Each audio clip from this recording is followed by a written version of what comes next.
Hello viewers. எழுத்தாளர் மற்றும் cinema நடிகரான வேல ராமமூர்த்தி சீரியலில் நடிக்க தொடங்கும் போது அவர் இதை எதிர்பார்த்து இருக்கவே மாட்டார். அந்த அளவுக்கு அவருக்கு ஒரு நாளுக்கு பார்த்திங்கன்னா சீரியலில் சம்பளம் கொடுக்கப்பட்டு வருவதாக தகவல் தெரிவிக்கிறது.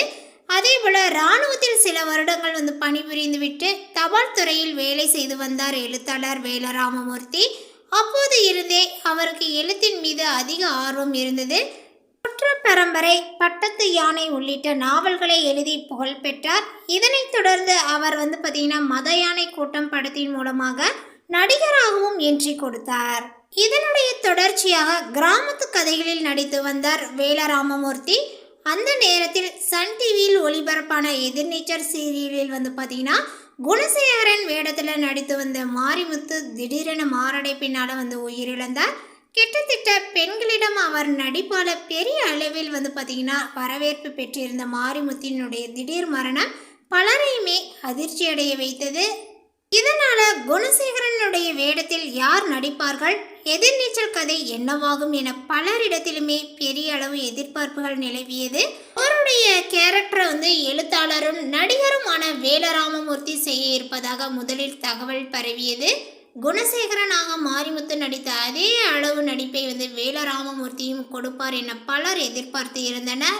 படங்களில் நடித்து வந்த வேல ராமமூர்த்தி சீரியலில் நடிப்பதை முதலில் விரும்பவில்லை. இருந்துமே தயாரிப்பு குழு தொடர்ந்து வலியுறுத்தியதனால மட்டுமே அவர் சீரியலில் நடிக்க தொடங்கினார். ஆனால் அவர் நடித்த முதல் சில வாரங்களிலேயே அவருக்கு எதிர்ப்பு தான் உருவாகியது. குணசேகரனுடைய கேரக்டரை இவரால் பாதி கூட செய்ய முடியவில்லை என ரசிகர்கள் கருத்து தெரிவித்தனர்.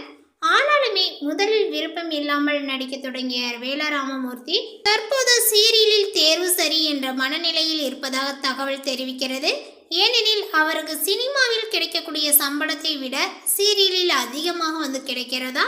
ஒரு நாளைக்கு எதிர்நீச்சல் சீரியலில் அவருக்கு 40,000 வரை சம்பளமாக கொடுப்பதாகவும் தகவல் வெளியே இருக்கின்றன. மேலே குறிப்பிட்டுள்ள இந்த தகவலை பற்றி நீங்கள் என்ன நினைக்கிறீங்க? உங்களுடைய கருத்துக்கள் என்னன்னு நோட்டிஃபிகேஷனில் போடுங்க. மேலும் இந்த தகவல் உங்களுக்கு பிடித்திருந்தால் லைக் பண்ணுங்கள், ஷேர் பண்ணுங்கள். இது போன்ற புதிய சுவாரஸ்யமான புதிய தகவலை தெரிந்து கொள்வதற்கு நம்மளுடைய சேனலை இன்னும் சப்ஸ்கிரைப் பண்ணாத இருந்தீங்க அப்படின்னா முதல்ல சப்ஸ்கிரைப் பண்ணிக்கோங்க. தேங்க்யூ.